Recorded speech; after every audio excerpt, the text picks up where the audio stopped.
was not tracking on that. Are we live? All right. Well, I think we're live.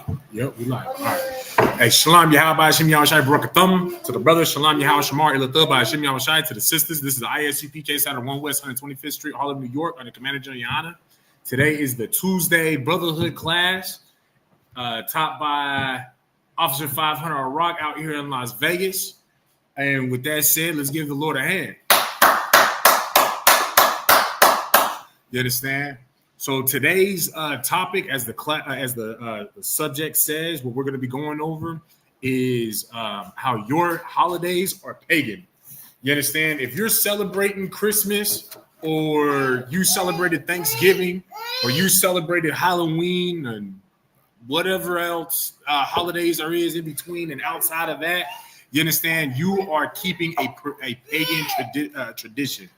You understand? The only thing, the only traditions, the only ways, the only high holy days that are not paganistic or pagan in nature, you understand, or pagan origins for that matter, you understand, are the high holy days that can be found throughout the Bible. You understand? So we're going to be going over that. Before we actually get into that, I'm just going to ask that everybody does their part to make sure that they like and share the class. You understand? Make sure that you go onto our YouTube, our Facebook, and also on our Twitter, ISUPK Las Vegas, and also Salakia, ISUPK Las Vegas, and Las Vegas Israelites, Salakia for the YouTube. Stop sitting, boy. You understand? Do your part to push out this word to the four corners of the earth. You understand? If there's anybody that is online that has any questions, whether it be on topic or off topic, feel free to post your question in the chat. I will answer your questions to the best of my ability scripturally. Take them to the other room. Salakia. I will answer your questions to the best of my ability. If I'm unable to do so myself, I will take your question and take it to a mightier man than myself. It's not that Salakia. We are not like the Christian church where, you might ask, Pastor Pork Chop a question and he'll tell you to pray about it, or just tell you something that doesn't answer your doggone question. Go pray about it, go read about it, go do anything and everything but get you the answer. In the ISUPK, we can actually get you the answer. You understand? I may not have it at the moment, but I can get it to you for the next class. You understand? What else? Give me one moment to refine my doggone notes. There they are. Salakia. All right. Notes. That's where we're gonna start. All right, just so y'all tracking, we're gonna start off at the book of Jeremiah, chapter 10 and verse 2. All right, so let's get there now. Hey, Shalom, little Christ, young man, Jeremiah. Good to see you in the class, huh? Shalom, little Christ, sir. Officer Boaz, good to see you, sir.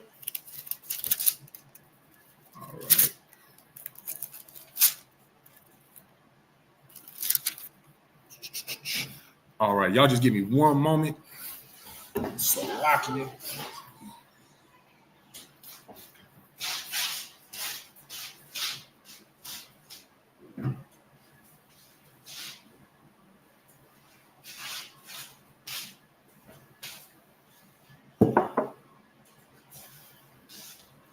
All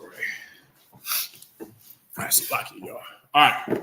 So the book of Jeremiah chapter 10 in verse 2, right? It reads, "Thus saith the Lord, learn not the way of the heathen." You understand? So actually, let's start at verse 1. So we're going to go to the book of Jeremiah chapter 10 and verse 1, right? "Hear ye the word which the Lord speaketh unto you, O house of Israel." Yo, man, why is it that I decided to start at verse 1? What was so significant about verse 1 that I had to make sure that we read that before reading what we're about to read?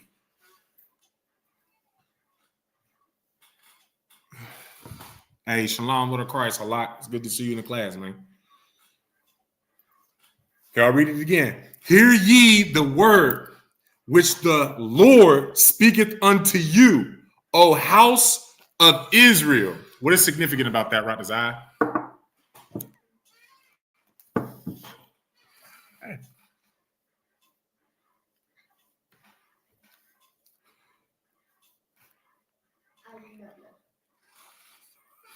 Hey, shalom, Lord of Christ, Officer Not Desire. You're not sure? No sweat. All right. The reason why I decided to start at verse 1 instead of starting at verse 2 is because y'all need to realize that the house of Israel, the Israelites, the so-called Negroes, Latinos, and Native Americans are God's chosen people, and it shows that in the very first verse that he's only talking to us. You understand? Then when we start off in verse 2, thus saith the Lord. So this is what he said to his people, the house of Israel, not the whole world, just to a specific people. You understand? Which also lets you know that this Christmas that's about to come up, you are not supposed to partake in that. That is not for you, black man, Latino man, Native American man and woman. You understand? Sitting there, especially you women trying to doggone pressure your man into spending all that money, you understand, for them badass kids that don't deserve anything but a slap on their ass. You understand what I'm saying? You're not supposed to be participating in Christmas in the first doggone place, right? So thus saith the Lord, learn not the way of the heathen. You understand? So do not learn the ways of the other nations. So again, just like all throughout the Bible, the Most High God is separating his people, his chosen people, the Israelites, the so-called Negroes, Latinos, and Native Americans, to be separate from everyone else. And how is it that they're supposed to be separate? Don't even learn their ways. You understand? And be not dismayed at the signs of heaven, for the heathen are dismayed. Are dismayed at him. So let's make sure that we break this down properly, right? So we're gonna look up the word dismayed, right? Boom, dismayed. It's a verb. Cause someone to feel constant. Ooh, man, that's a tough word right there. Cause someone to feel consternation and distress. You understand? So in other words, do not stress out by the signs of the heaven. You understand? For example, for those of y'all that have seen like the movie Apocalypto is a perfect example, right? And that scene after they were all captured out of that forest, and then they bring them into for all those men to get sacrificed at the top of the sacrificial temple, and they're pulling out the hearts while they were still alive, and then chopping their heads off. Right? They were sacrificing those men to Kukulkan, right?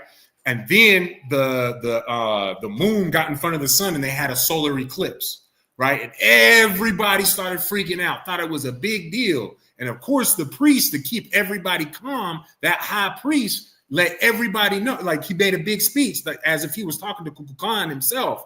And he asked them, he said, "Okay, so we see that you are satisfied with the blood sacrifices that we have given to you.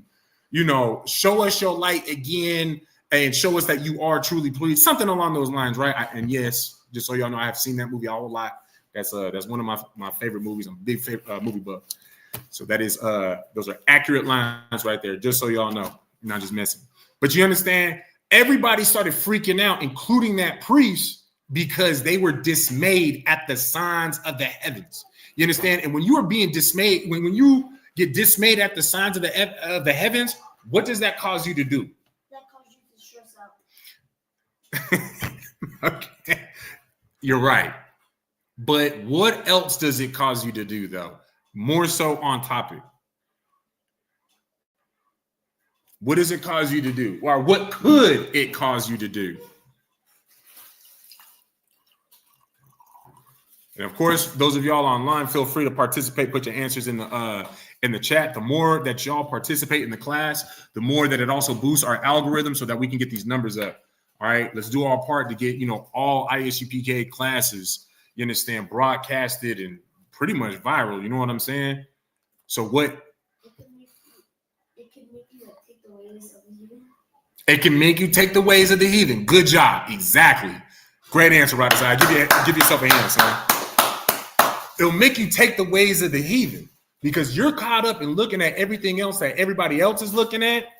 So now you're going to get caught up and take their ways, where now you're worshiping the sun, you're worshiping trees, you're worshiping things that you're not supposed to be worshiping. In other words, you are putting another God before the Most High God. You understand? Which that in itself offends the Most High God, right? Causes you to sin, right? For the heathen are dismayed at them. You understand? Let the heathen be dismayed, stressed out, raising up false gods because they're stretched out from the stressed out from the what does it say? At the signs of heaven.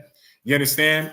Let them do that. That's not for you. Because the Bible tells you what these things are for in the first place. What the stars and the suns and the stars and the sun and the moon are for. These are signs for our seasons. We know that they're supposed to do these things. You understand? So don't be like these ignorant people who don't want to be learned anyways. You understand?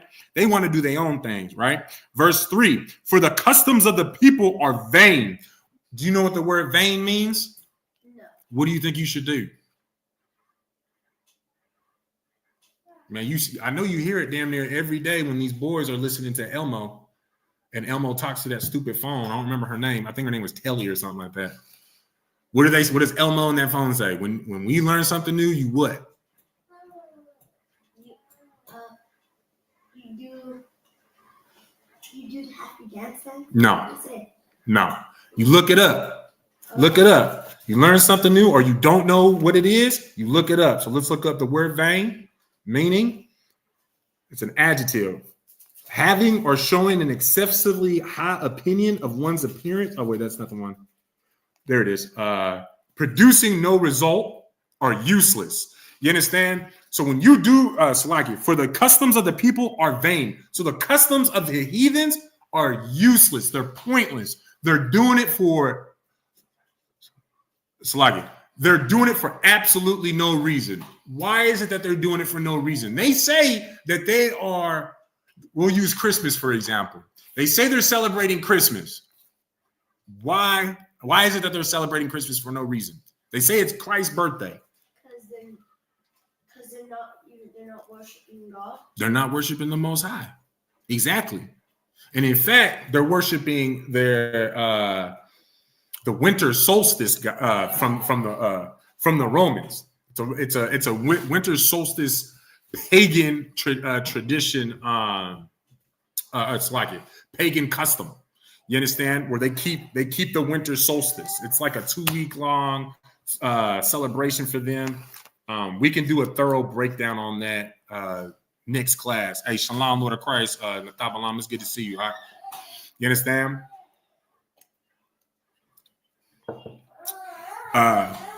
Moving on.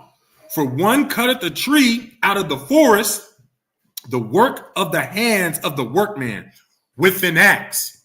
What is this already talking about? No, I'll read it again. For the customs of the people are vain. For one cutteth a tree out of the forest, the work of the hands of the workman with the axe. What is that custom? Right there, it just told you a custom, a vain custom of the heathen people. What is that custom that he's keeping right now? What is he doing? He's chopping trees for what? What's he chopping what is he chopping that Christmas tree for? For Christmas. Exactly. So now, just from reading that one verse, what do we know about Christmas? That you're just chopping things that they give air. So wait, say it again. You're just chopping stuff that give you air.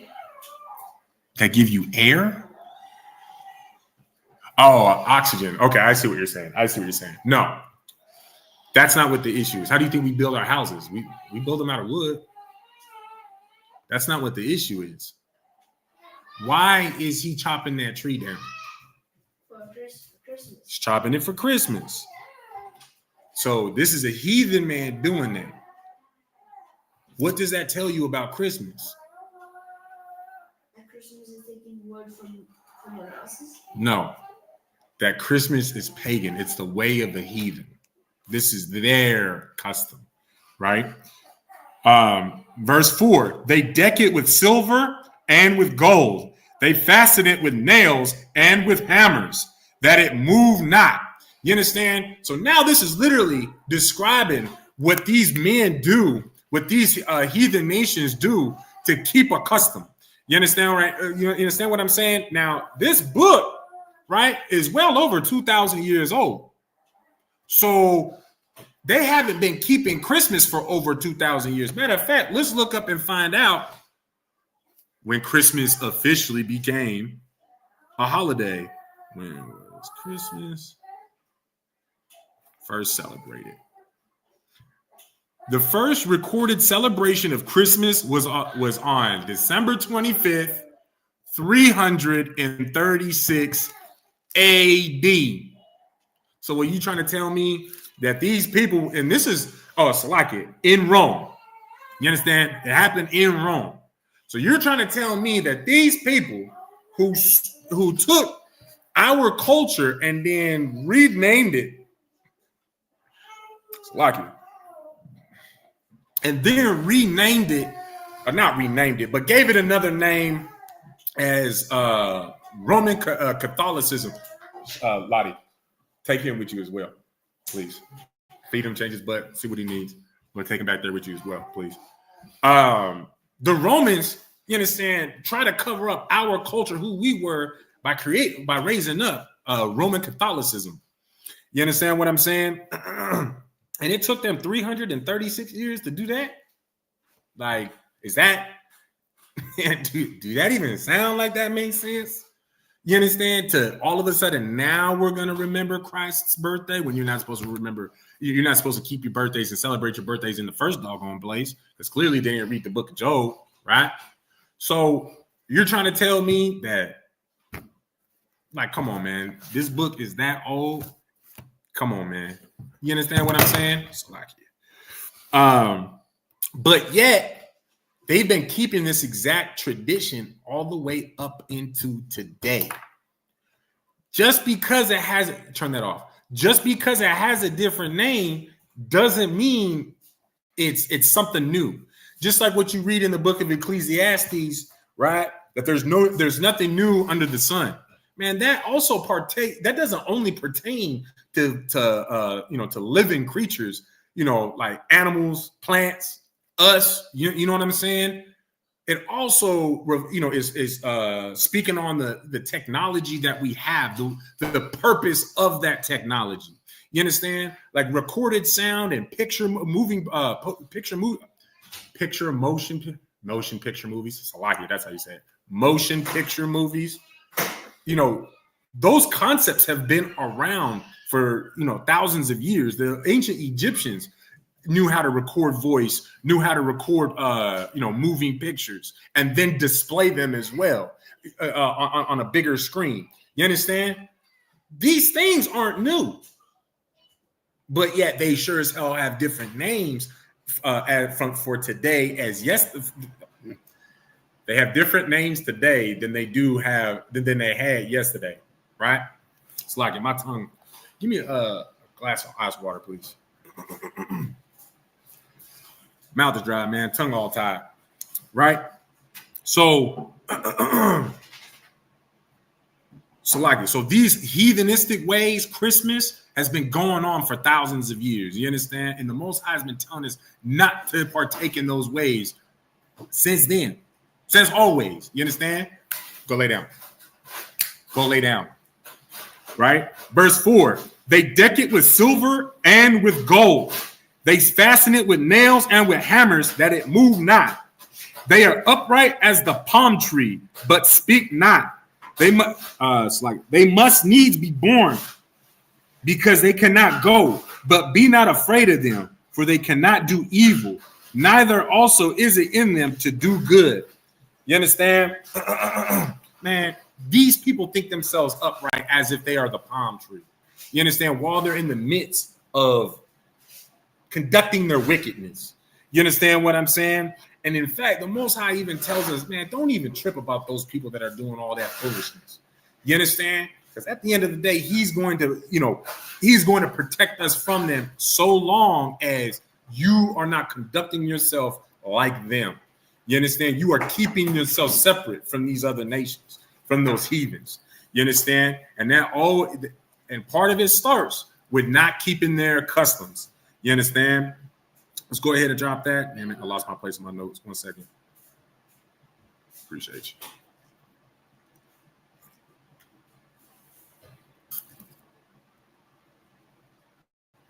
Let me get back to my notes. There it is.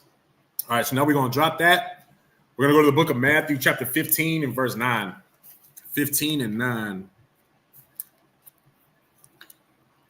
And again, if anybody has any questions online, feel free to post them in the chat, whether they're on topic or off topic. Let's see.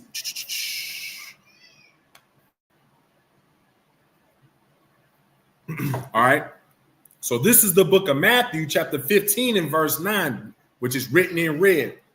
Radazai, what does it mean when something is written in red in the Bible?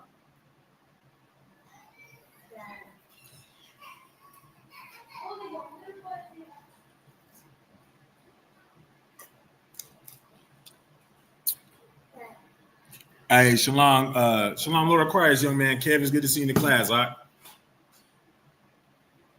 That God read? That God wrote it?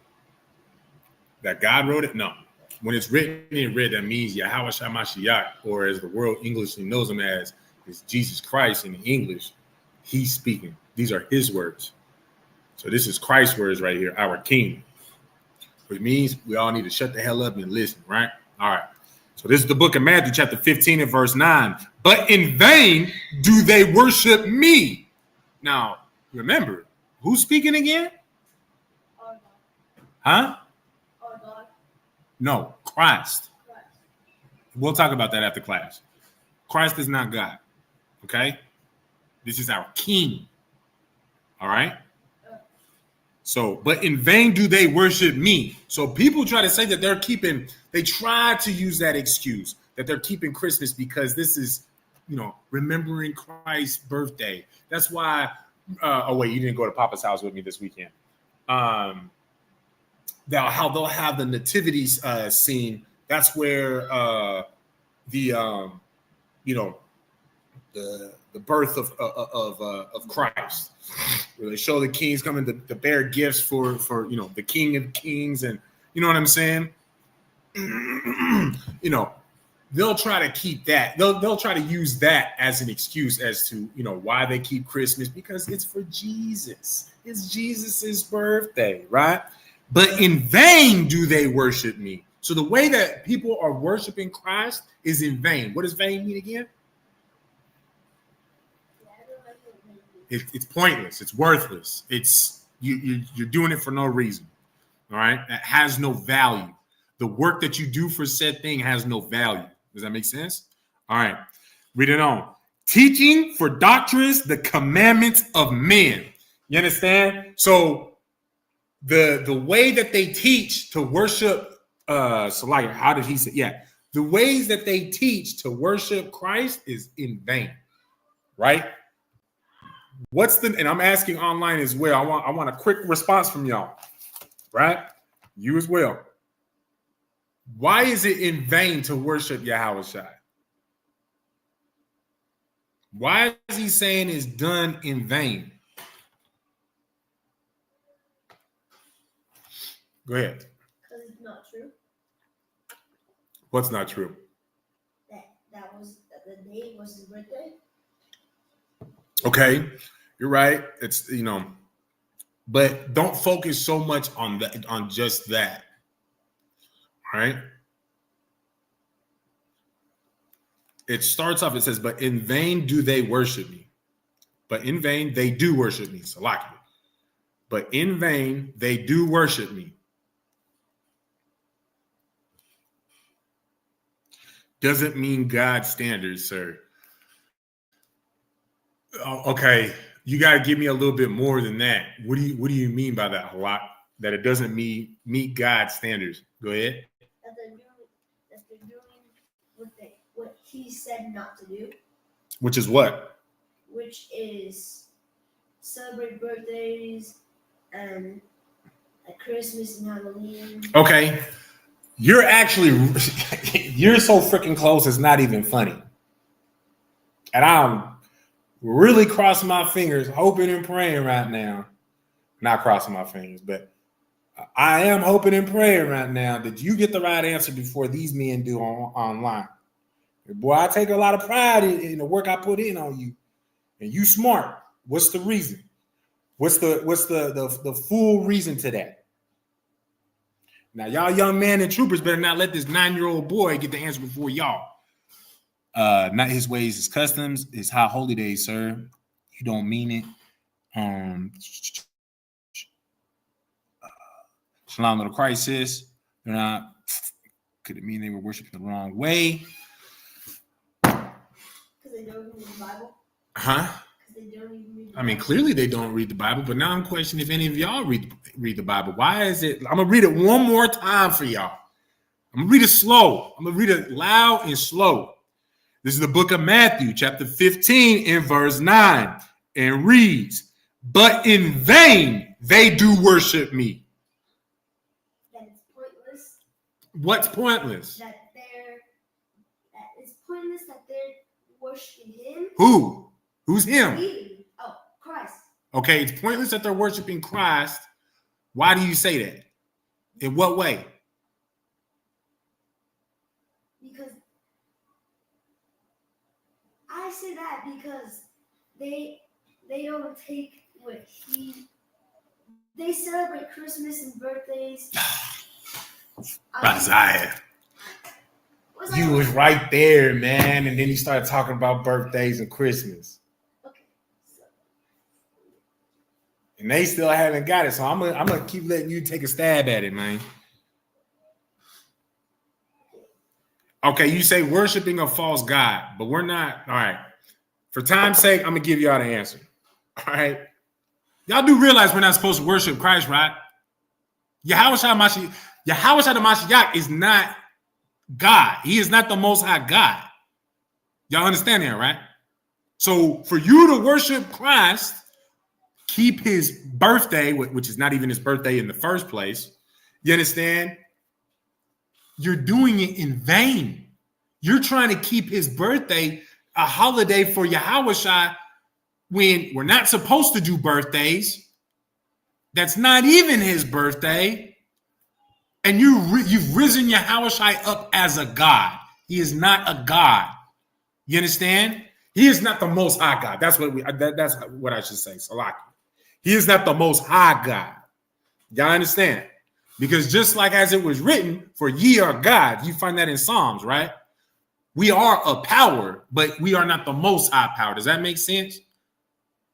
So again, reading on, teaching for doctrines, the commandments of men. We all know that the doctrines and commandments of men revolves around, putting a man up on a pedestal so that you can have some disgusting ways.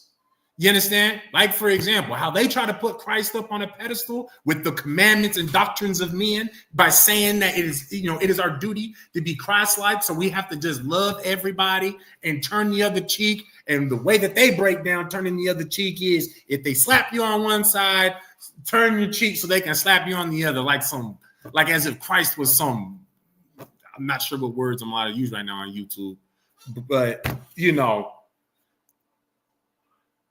a sissy man. All right, a man who can be handled by. You understand what I'm saying? You understand? That is the person, and of course they also try to say that Christ is also God, the Most High God, which lets you know what kind of a God are you worshiping? They paint this whole picture, and nobody wants to talk about that as well, especially them doggone Christians, that the God that they worship is a sissy man that could be goddamn manhandled, hell, child handled by anybody, because he just gonna turn the other cheek. Pause. That's crazy. You understand? That's what he's gonna do. That's what they teach. That is the customs and commandments of men in that Christian church. You understand? Which none of that is not going to get you anywhere. Loving everyone is not going to get you anywhere. You understand? Turning the other cheek in that context is not going to get you anywhere. You understand? Let's see, we got any questions from there? Hey, Shalom Little Christ Sisters, good to see you in the class. Deandra. Let's see. Let me catch back up with the comments right quick. False God, his weakness, worthless, is wrong kind. I think that was it. Yeah. All right. Okay, so if y'all understand, we're gonna move on. Unless y'all have any questions, y'all got questions on that, feel free to post it in the chat. All right, and we'll break that down further until we all get and understand we're all on the same page. Right. So now we're gonna drop that. In the meantime, drop that and pick up at the book of Mark, chapter 7 and verse 9. This is the book of Mark, chapter 7 and verse 9. Which reads, again, this is written in red, Yahushua speaking. And he said unto them, full well ye reject the commandment of God, that ye may keep your own tradition. You understand? And this right here is talking like, man, Yahushua is calling people out. You understand? For the fact that, like, yo, you keeping Christmas, you keeping Thanksgiving, you understand? That is you saying that you're denying God. You are rejecting God. You understand? Like y'all ever see online on Facebook how people make them stupid ass posts that you know, if you don't like and share that you know that this is you claiming that you believe in Christ, and then they give you that scripture where it says, for, you know, if you deny me, then I, you know, when it comes time, you know, paraphrasing it, you know, I will deny you, depart from me, for I've never known you. You know, they always like to put those little posts up and stuff like that. Man, that is not what the hell is being talked about right there. You understand? What it's actually saying is through your actions. If you do not claim me through your actions, then depart from me, for I have never known you. You understand? It's your actions that speak louder than words. We all understand that, right? I don't want that lip service, man. Just show me. You understand? I had an NCO. I had an NCO when I was in the Army. Named Sergeant Murray. He used to tell us, like, man, I don't give a damn how you did the girl. Just show me the baby. That was the saying. I still stole that from. But you understand?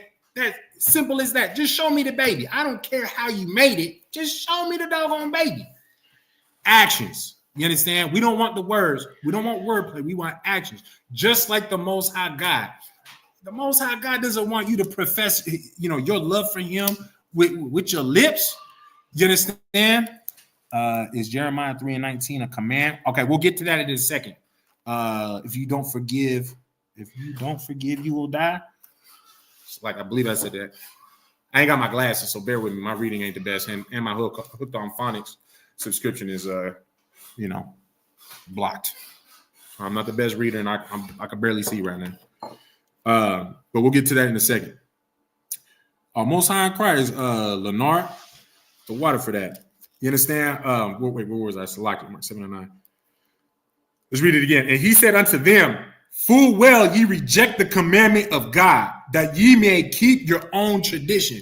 Through your actions, you understand, you are denying God. Through your actions, you are rejecting the Most High God.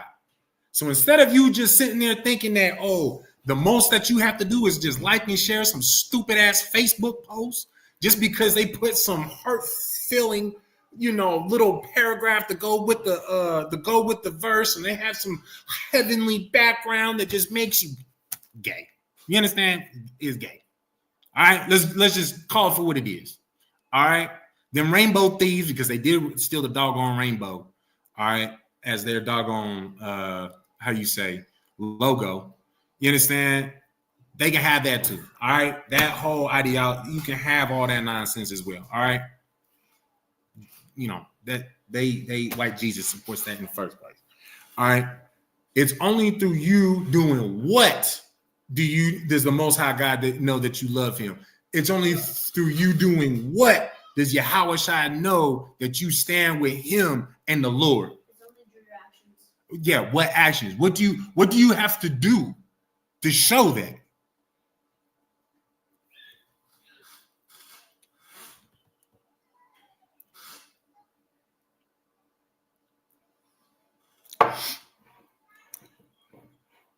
You have to not take the ways of the heathen.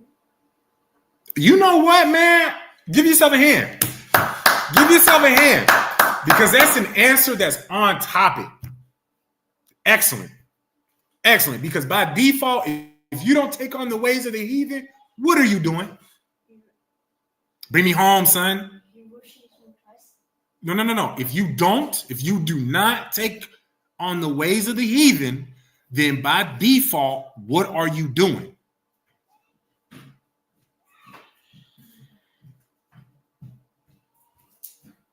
Right as you're not doing Christmas. You're not doing Thanksgiving. You're not doing those holidays, but you are keeping high holy days. So what are you doing? You're showing that you love Christ. Okay, you're showing that you love the Most High. You show that you love Christ. But what is it that you're doing, though, son? What is the big thing that you're doing?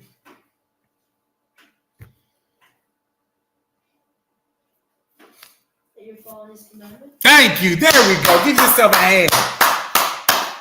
You keeping the commandments. You understand? Just so y'all know, this is a 9-year-old boy. All right. So for those of y'all that got the answer after, y'all need to step it up, open up that, your damn study books and everything, and hit them books. Don't let my son beat you out. Ain't even old enough to go to Hebrew Academy, but best believe he's gonna be there. All right. So that's it on Mark 7 and 9. Again, if anyone has any questions on that, post it in the chat so that we can get everybody on the same page. All right. But until then, moving on, we're gonna go to the book of 1 Corinthians, chapter 12 and verse 2. Your heart and love your neighbor. You was that Officer Hawar. You are pulling out the 2 greatest commandments. Was there a reason for that? It's likely. Or was that an answer or a comment? While we waiting for that response, let's move on to 1 Corinthians 12 and 2. All right. This is the book of 1 Corinthians, chapter 12 and verse 2. Ye know that ye were Gentiles, carried away unto these dumb idols, even I can't talk, man. Even as ye were led. You understand? Ye know that ye were Gentiles. You understand? This is talking about how we knew we were Gentiles and we knew we were carried away unto these dumb idols. These dumb idols. Do you know what the word dumb means? No, actually. You know what dumb actually means? Is lacking the ability to speak. Dumb became something a little bit more grotesque as it is today because of our lack of how do you say? Oh, okay. Because of our lack of we'll say knowledge of the body, of the human body. So there was a time period where we associated the ability not to speak with also the, being mentally challenged. So, that's why today now, if somebody does something dumb, like, oh, nigga, you dumb for that. It's because we ignorantly associated the two with each other, even though they have absolutely no relations to one another. A prime example is, someone like Stephen Hawking, an astrophysicist who, that man can't even move his mouth, let alone his whole body. You know what I'm saying? But he's one of the most intelligent people. You understand? So dumb doesn't mean stupid. It doesn't mean lacking of intelligence. You understand? It just means that you have the inability to speak. So an idol that is dumb means what? Okay, so now let's read this again. Ye know that ye were Gentiles carried away unto these dumb idols, even as ye were led. So not only we chose, and we also were led into serving these other gods. You understand? But what's also heavy about this, right, is the fact that these dumb idols, even when you apply what dumb means today, what it ignorantly evolved into today, right, is this idol is dumb because it does do dumb things. It don't do anything. That's the dumbest thing of all, to just sit there and be useless. You understand? And that's why it's heavy, because people are raising up these dumb idols and worshiping this idol, thinking that it's going to give them riches, it's going to give them wisdom, it's going to give them the things that they want. You understand? But it's dumb because it's not going to give them anything, right? So we always got to, you understand? So remember that, right? It's dumb to follow dumb idols, right? All right, so unless anybody has any questions on that, we're going to move on from there as well. Concert and answer. Oh, okay. I don't remember the question that would receive that answer. So like it. We're going to move on. All right, let's go to the book of John, chapter 10 and verse 22. The book of John, chapter 10 and verse 22.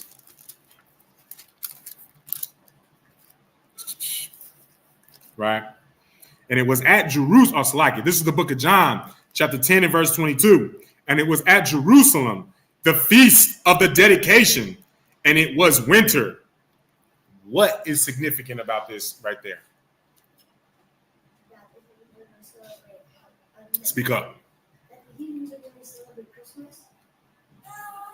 No. Jerusalem.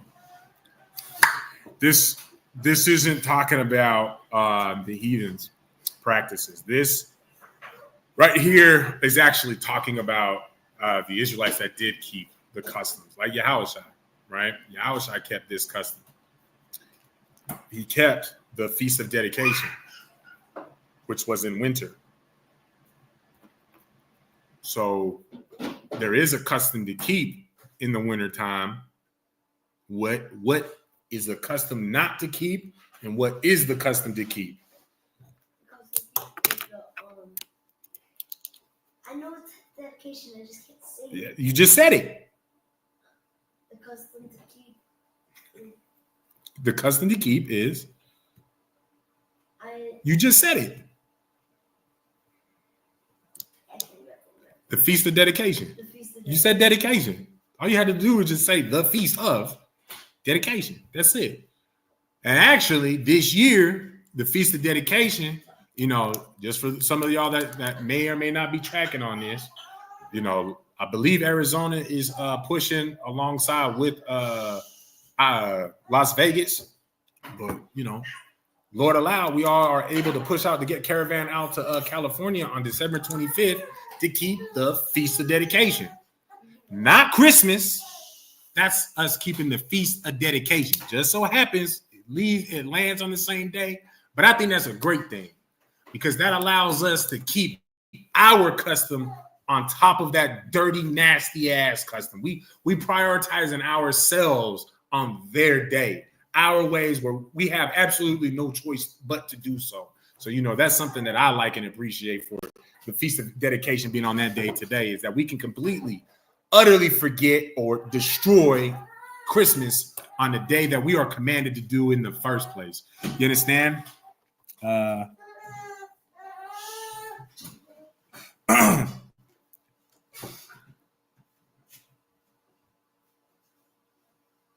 That's a high holy day.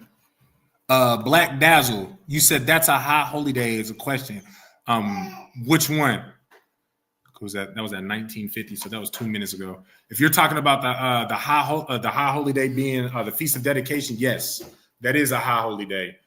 You can actually find that. So Christ kept that high holy day, the Feast of Dedication.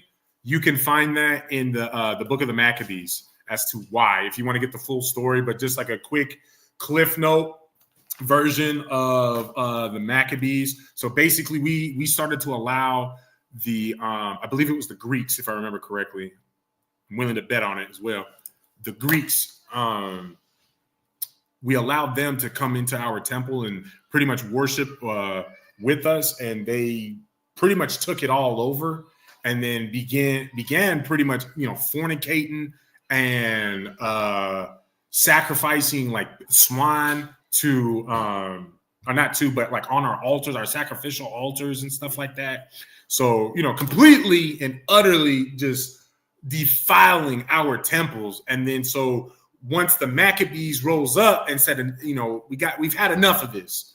Went to war with the Grecians, pushed them back, fought them, took our temple back, and then we replaced literally every single stone in that temple.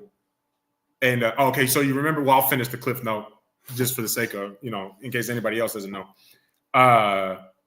We replaced every single stone, in that temple because now they were unclean, they were defiled, and we replaced all of them with clean stones. Remodeling, rebuilding our temple to the Most High, and then so to keep that custom going forward in remembrance for the Feast of Dedication. That's why we keep that custom of bringing something to, basically, I don't want to say spice up our schools, but, just to add something new so that after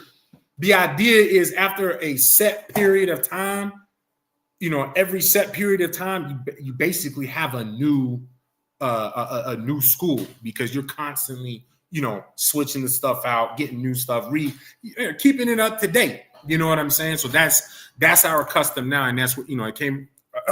It came from the Maccabees. You understand? Again, if y'all have any questions, whether it's on the main topic, that topic, whatever, feel free to ask it in the chat, and we'll get to it. Christmas is the winter holiday for the heathens. Feast of Days for the holiday for us Israelites.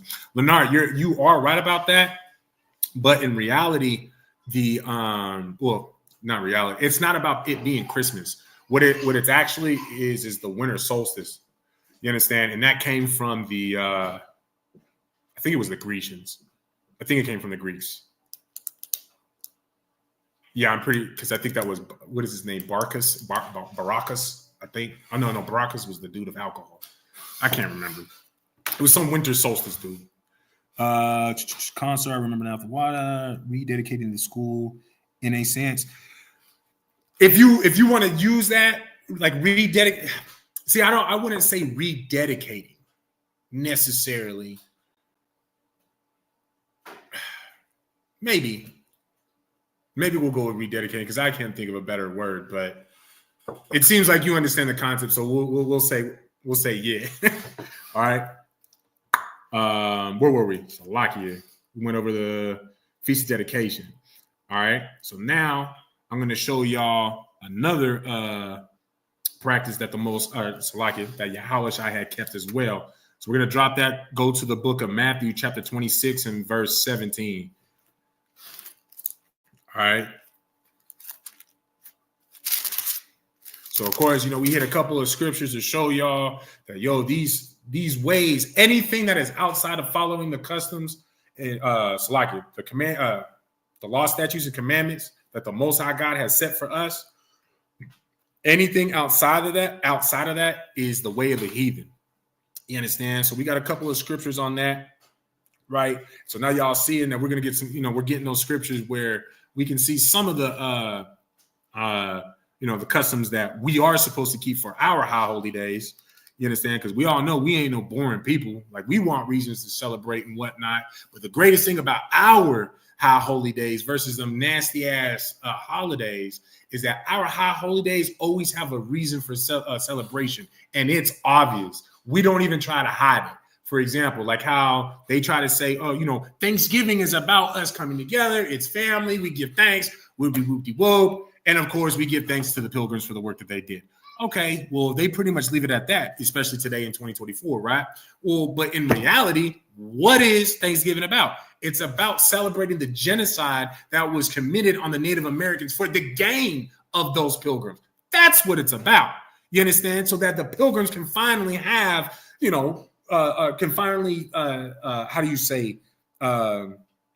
satisfy their thirst of greed, their lust of greed. You understand? For, versus what we do. The hell, what do we keep the Passover for? Because the Most High killed everybody's firstborn except for those that listen to the Most High God. Particularly the Africans. You understand? In that land. Listen, could you imagine being in Africa or having to be in Africa for whatever the reason being, and it's a Passover time, and you got to leave, and Okunta, watches your boo boo says, "Oh, why are you going to America to keep Passover?" I was like, I got to celebrate my God killing your people to set my people free. I'm gonna remember that. I'm keeping that. Listen, there ain't no BS behind that. You understand? Same thing with the Feast of Dedication. You understand? That's all about the fact that we stood up against our enemies, fought them off, and then rebuilt our temple. But it revolves around war, us defeating you. You understand? That's pretty much the premise of all of our high holy days. Pretty much, it was some line of us being in war, and the Most High came and bailed us out because we listened. And the Most High said, "Look, now remember that, and you teach this to your generations forever, which means we're supposed to keep these high holy days that the Most High gave us. How long? Forever. Thank you. Easy, right? Easy, right?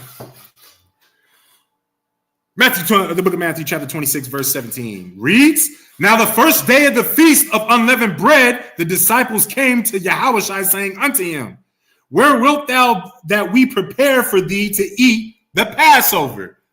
What is significant about this? What is significant? Significant. What stands out? What is important about what we just read? That will follow the notes. I'll read it again, Rafazai. "Now the first day of the feast of unleavened bread, the disciples came to Yahushua, saying unto him, Where wilt thou that we prepare for thee to eat the Passover? That it was the day of the Passover.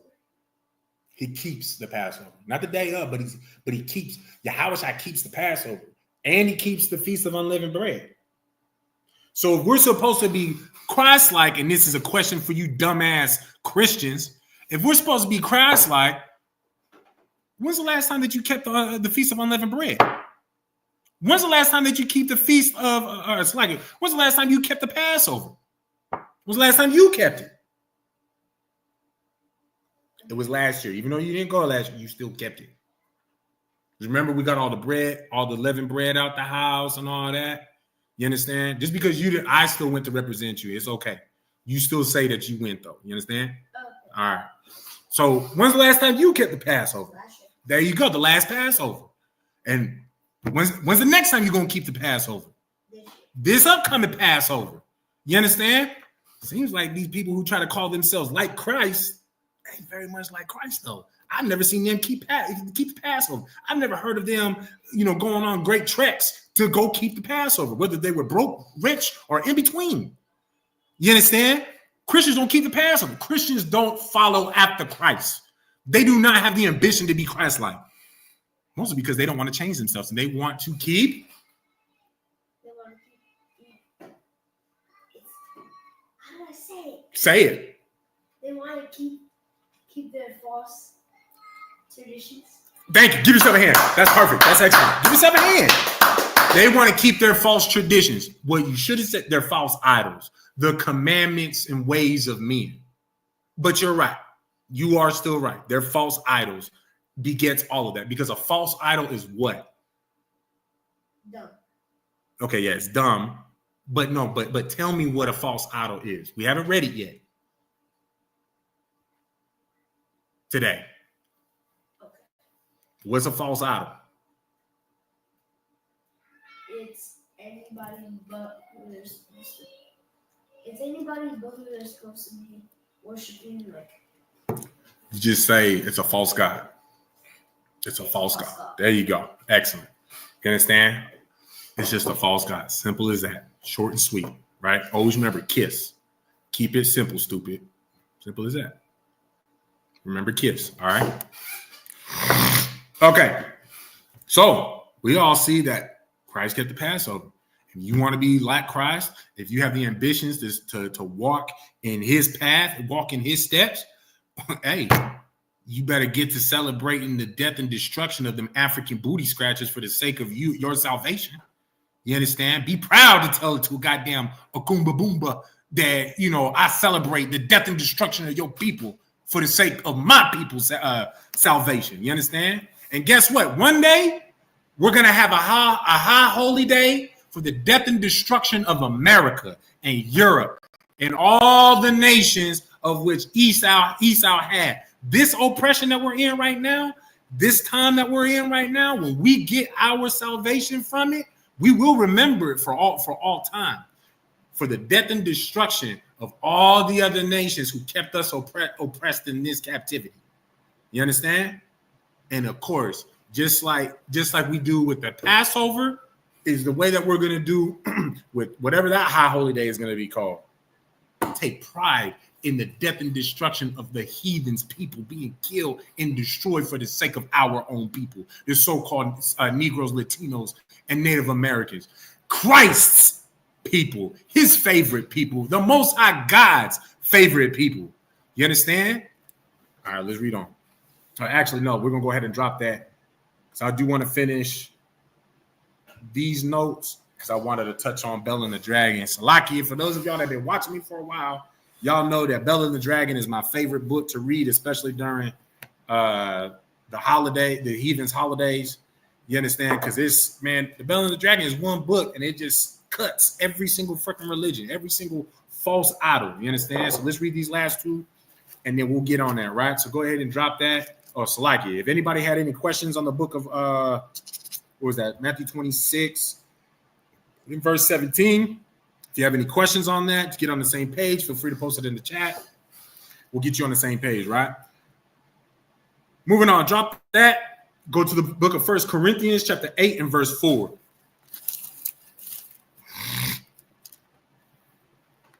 Right?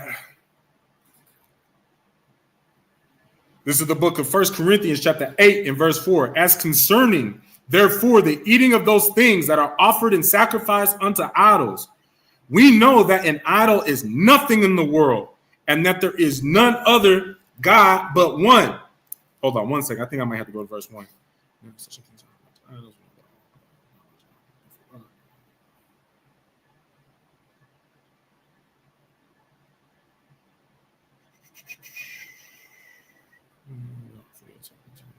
So, yeah, we're going to start from verse 1, right? Oh, my bad. Let's see. Let me get these comments real quick.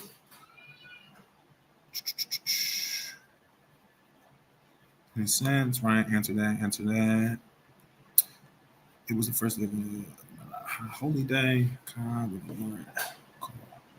And the Lord called acts bullshit. That's a smart young man. Yeah, he is. A false idol is a bogus state of mind in which the Lord shows our anger. Okay, all right, so we good. All right. Sluggy, y'all. I gotta get my damn glasses, man. I hardly see. All right. This is the book of 1 Corinthians, chapter 8, verse 1, and then we're going to read until verse 4, right? Verse 1. Now, as touching things offered unto idols. So this is talking about, do you know what it means to offer something unto an idol? What does it mean to offer something unto an idol? Give me an example.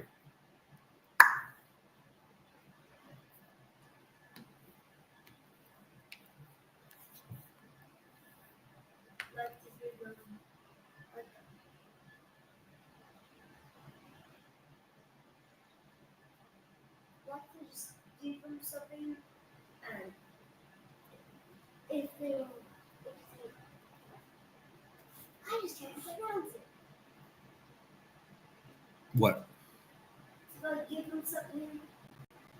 You're not supposed to say the word when you're trying to say the definition, right? Yeah, you say the word. Okay. It's like to offer them something is like to give them. It's like to just give them something. No. What does it mean to offer something unto an idol? So, an idol. What are you doing?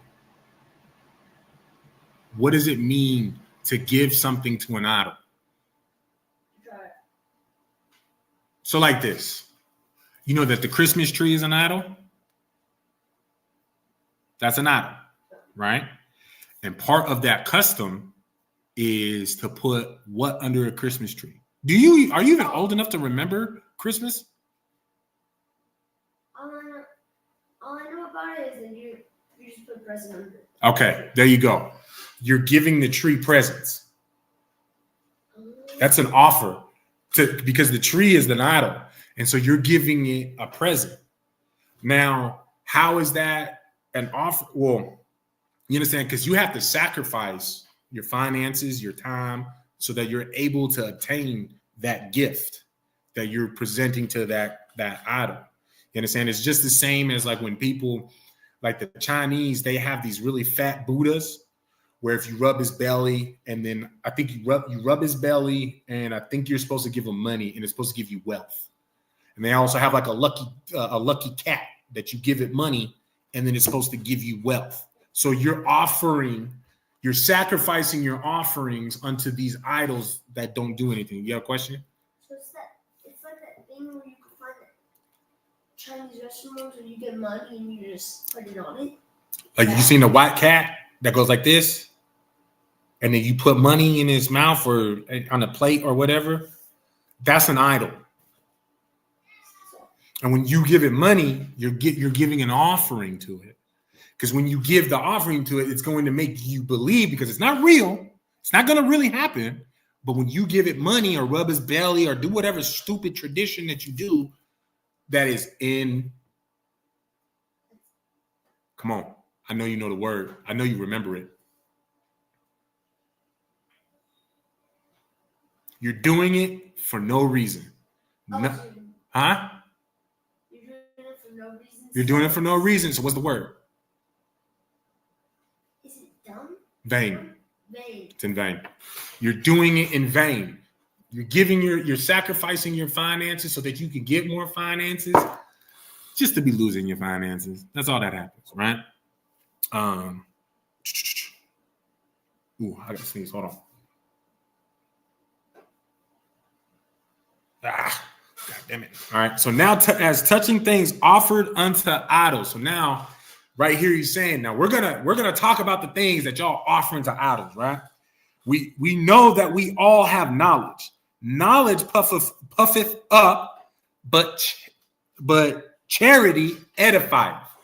You understand? So we all know that we all know something. You understand? We all know whether it's a lot about something or a little bit about something, but we all have knowledge about something. You understand? And when you have knowledge about something, it'll puff you up, make you feel big. You know, we get onto the subject, like for example, I do it all the doggone time, but I just don't say anything anymore. Like when I'm out in public and if I hear somebody talking about the Bible and then in any shape or form, I'll start listening. Oh, okay. It's a conversation I can listen to. And then they say whatever nonsense, you understand? If they're not my people, I only listen. I leave it at that. And I just keep, my comments to myself in my head. You understand? But I puff up because I know them goofies don't know what the hell they talking about. And I would be the one to be able to correct them. But again, they heathens. Why would I give a damn? Be wrong. I want you to always be wrong. I want you to be so wrong, it's going to put you into chains. And I have my feet on the back of your goddamn neck. You understand? That's what I want. For them heathens, you understand? But when it's our people, then it's a little bit different. But I don't allow myself to be as puffed up because you still have to approach your people in a certain way. You understand? But of course, that got shaped and evolved over time from being in the ISUPK. You understand? But charity edifieth. So charity edifies because you understand, it not only just edifies you, but it also edifies that person because it keeps you humble, but it also teaches that brother, that sister, when you are giving them charity, that they're not alone, that somebody does look out and think about them, that they are not forgotten. You understand? And that's why charity is so important. That's why, especially in the New Testament, like Christ really did teach, teaching us that we need to have charity for our own people. the people who need it, the people who actually deserve it, the people who are forgotten to receive charity. You understand? And I'm not even talking about goddamn crumbs. You understand? Because let's be real. I want to sidetrack for y'all just real quick because I was reading this article the other day, right? And because, Trump is trying to do away with the IRS and whatnot. And they've been having all these doggone, how do you call them? Government audits, right? And, Trump's trying to fix that, whatever. He's just going to mess everything up. Like, it's exciting to see. But it's like it. And I'm not saying that to say, don't try to trip me up and be like, oh, yeah, see, he was a Kamala Harris. Man, she would have effed it up too. Like, let's be real. Them bastards. In ISUPK, we don't vote. So just short and simple, right? But anyways, Trump. Oh, damn it. I forgot what I was about to say. God damn it. All right. If I remember, we'll get back to it. Salaki. Oh, that's what it was. Salaki. So in them audits, they've over the last, I think it's been the last 10 years, they've been reporting almost every year well over 20 to 50 billion. No. It was 200 to 500 billion with the B dollars that had gone missing, unaccounted for, right? And nobody knows where to find it. The only thing that they're thinking is, oh, we just need to do budget cuts. We just need to do all this. You understand? The only thing that I hear is when I saw that, the only thing that went through my head is so y'all over there doing some fugazi shit with over $200 billion to $500 billion. Y'all doing all this, but yet it took how long for Flint, Michigan to get clean water? We have all the of these issues in the reservations, in the ghettos and the barrios, and yet y'all are able to lose $500 billion effing dollars, and then nobody gets locked up, but let a black man miss a effing child support payment, loses his license, which means he's going to lose his job, which means he can't pay his child support, and he's getting locked up. And what you talking about? Sometimes it's a couple $100 a month, maybe a couple thousand a month, depending on what his slavery is and what the what I'm saying, what the whole deal is, the court order is. And think about how small $1,000 is, and we're just gonna highball it with $1,000. Think about how small $1,000 is in comparison to just $1 million. But that's not all they were missing. To $10 million, but that's not all they was missing. To $100 million, to $1 billion, to $10 billion. But yet there is nobody being prosecuted. There's nobody. But hey, and this is the last bit of that little side note runoff, right?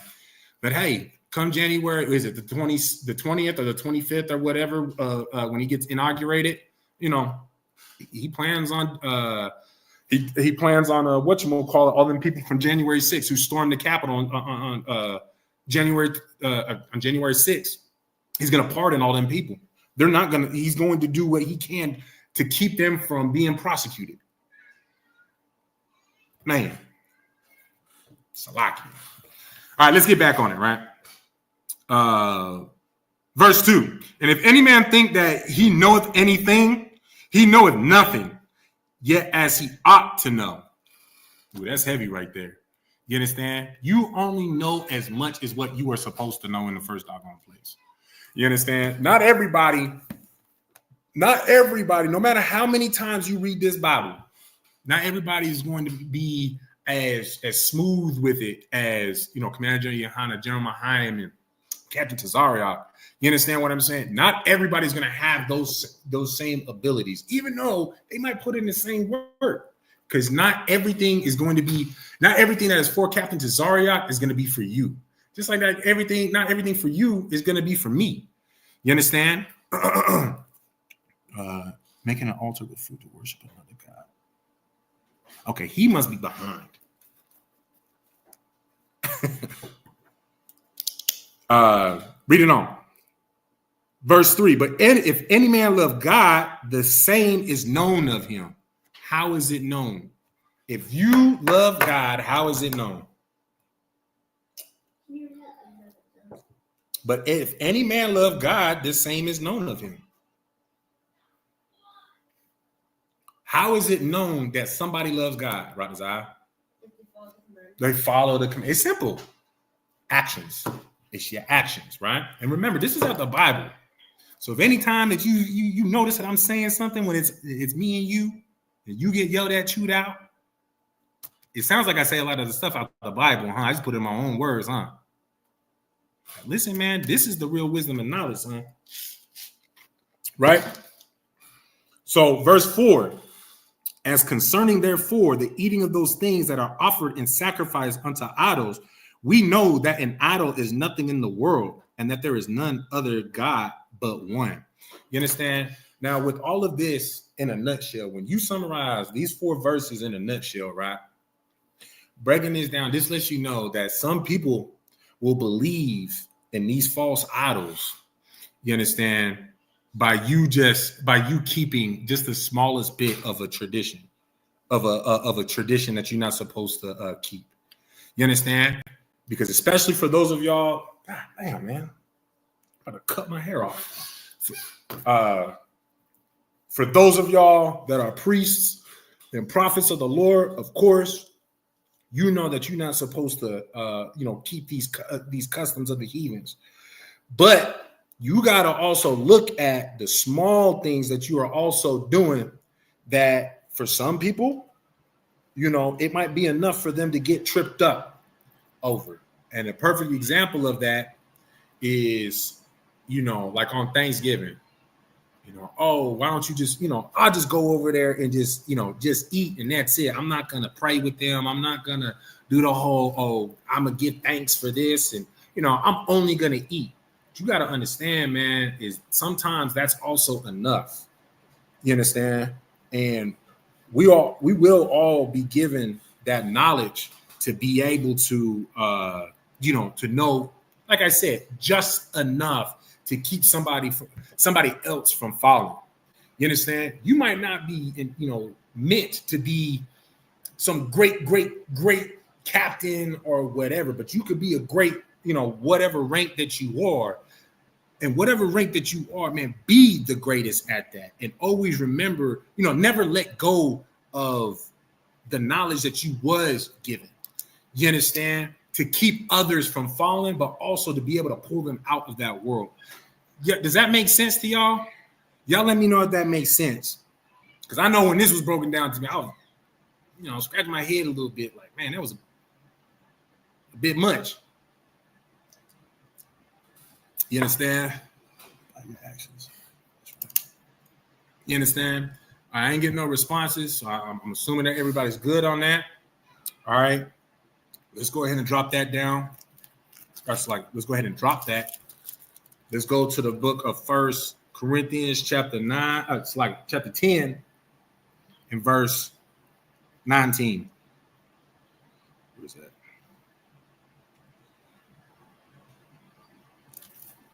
Right. This is the book of 1 Corinthians chapter 10 and verse 19. What say I then? That the idol is anything, or that which is offered in sacrifice to idols is anything? You understand? So this is a simple ass question. Does the idol get some sort of value when I offer it something? Or does that offering get value when I offer it to something? So it's almost like the question is being posed as like, you're trying to create value in what you're worshiping and also what you're sacrificing. You understand? Which in a nutshell is you, I see you, which also in a nutshell is you just creating your own customs and courtesies and laws and commandments according to whom? To men, to you. You understand? You had something? I was rhetorical. I just noticed that. Yeah, you all right. All right. All right. So unless anybody has any questions on that verse we just read, I'm gonna drop that, and I'm gonna get into my favorite book to break down. Right, Bell and the Dragon. I'm going to try my hardest because, again, for those of y'all that have been watching me for some time, y'all know I love the sidetrack, and you know what I'm saying. I'll try my hardest to just, to push through this so that I can just break it down for y'all. And Lord allow, break down the whole book. I mean, we got some time. What time is it? Right. Yeah, 35 minutes. I mean, with the way I sidetrack, man, we might not even get past the first verse in 35 minutes. So, lucky. I be lacking to talk. I apologize for that. Let me get there. God dog it, man.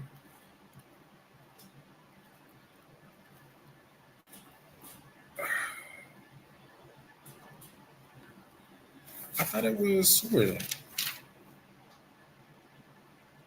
See, I was right.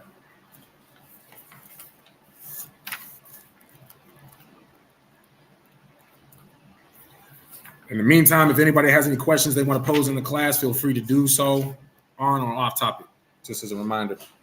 All right, found it. All right, this is the Book of Bell and the Dragon, starting from 1. You understand? And of course, for those of y'all that don't know this, Bell and the Dragon is a cutoff book from the Book of Daniel, which kind of gives you an idea of Salakia.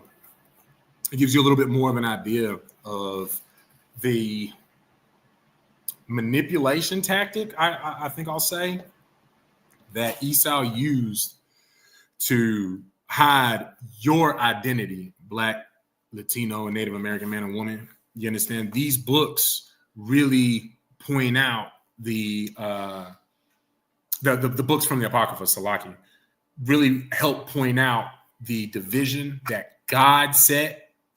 And then it also, the Apocryphal books really help narrow down like who is the Israelites.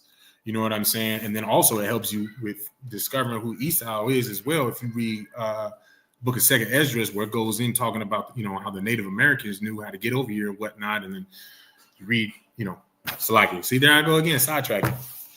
Of course, then you read the diary of Christopher Columbus. That was part of his persuasion with the queen, was that Esdras knew about this Western world and nobody ever saw those people again that had left. So that was part of his proposition and persuasion with the Queen of Spain at that time for him to get funding to eventually come find the Western world. He knew where we were because he used our records. So, just keep that in mind. They knew to use the Apocrypha at that time. So are you supposed to be the actual Hebrew descent? I am a son of the son of Israel. Yes, I am from the tribe of Judah. So what's your point, Chris Williams? I'll give you a second to get stupid. Actually, no, I won't. Bell and the Dragon, verse 1. And King Astyages was gathered to his fathers, and Cyrus of Persia received his kingdom. Verse 2. And Daniel conversed with the king and was honored above all his friends. So right here, yes, genetically, according to the seed of my father, nobody that knows that they're an Israelite will tell you that they did their genealogy or any nonsense like that to find out who they were. We know who we are through the seed of our fathers, and of course the curses as well. So yes, genetically through the seed of my father. You can also find that in the book of Numbers, chapter 1 and verse 18. And go ahead and read that. Verse 2, and Daniel conversed with the king and was honored above all his friends. And that's an important thing to know right there with Daniel, is that as an Israelite man, because of his wisdom, right? And of course, he was given that wisdom because of his obedience to the Most High, right? Daniel was seen as above all of the friends of the king of a heathen nation. You understand? That goes a very long way, because when you have the Most High God on your side to provide you with that wisdom and that knowledge, the other nations can't help but to recognize that. You understand? And if they're smart, man, they will befriend you. And if they're even smarter, they'll hold you above even all of their own friends. You understand? Verse 3. Now the Babylonians had an idol called Bel, and there were spent upon him every day 12 great measures of fine flour, and there were spent upon him every day 12 great measures of fine flour, and 40 sheep, and 6 vessels of wine. And the king worshipped it and went daily to adore it. Let me just stop right there, because I forgot to mention, right? So those measurements that they just gave, that's being brought to that idol Bel. And there were spent upon him every day 12 great measures of fine flour, and 40 sheep, and 6 vessels of wine. Think about how much food that is. 6 vessels of wine, like them big old wine pitchers. You understand? 6 of those. 40 sheep every day. Now, 40 sheep is getting eaten every day, right? It's 12 great measures of fine flour. Like, that's those big ass, like, huge sacks of flour that I think they're like 5. No. I think they're like 10 to 20 pounds, give or take. I could be wrong on that, but the point is just to help y'all get like a understanding about how much food and wine was being sacrificed. The point is just buku food, man. Like that's a lot of food. And of course, we'll see later as to why I'm bringing that out, right? I'm not talking about doing your genealogy. I'm talking about being familiar with history and what actually happened to the Israelites after the Bible's timeline. Oh, okay. So I get what's going on. So, Mr. Chris Williams, you took it upon yourself because you saw the video come up. There's a man that's teaching a class. You just thought, oh, let me jump into his classroom and try to teach him something in the midst of him teaching, right? So you in here trying to disrupt my class when you can very easily, my name is Arak Bunya Hawada. On Facebook, I'm just Arak Hawada. If you got questions, bro, you can ask, you can hit my DMs personally. You understand? You coming onto my classroom trying to teach some sort of a history lesson for what? For what game? Now I'm gonna tell you, you can ask your questions. That's fine. You want to ask about my where I come from and whatnot. Like that's fine. But you're not gonna come in here and just and try to open up a whole new lesson that you want to be taught or talked about. You understand? You can ask your questions on or off topic. We'll get them answered. And then that be that. We're not doing a whole class segment on you. I can't see whether or not you look like a damn devil, but I can hardly see. I can't see your photo.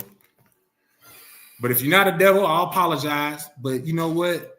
But ask your doggone question. Make it simple so we can move it on. Just like what I told my son, man. Kids, man, keep it simple, stupid. Like, don't sit here and waste everybody's time. Moving on.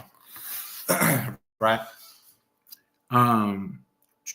Verse 4, and the king worshipped it and went daily to adore it.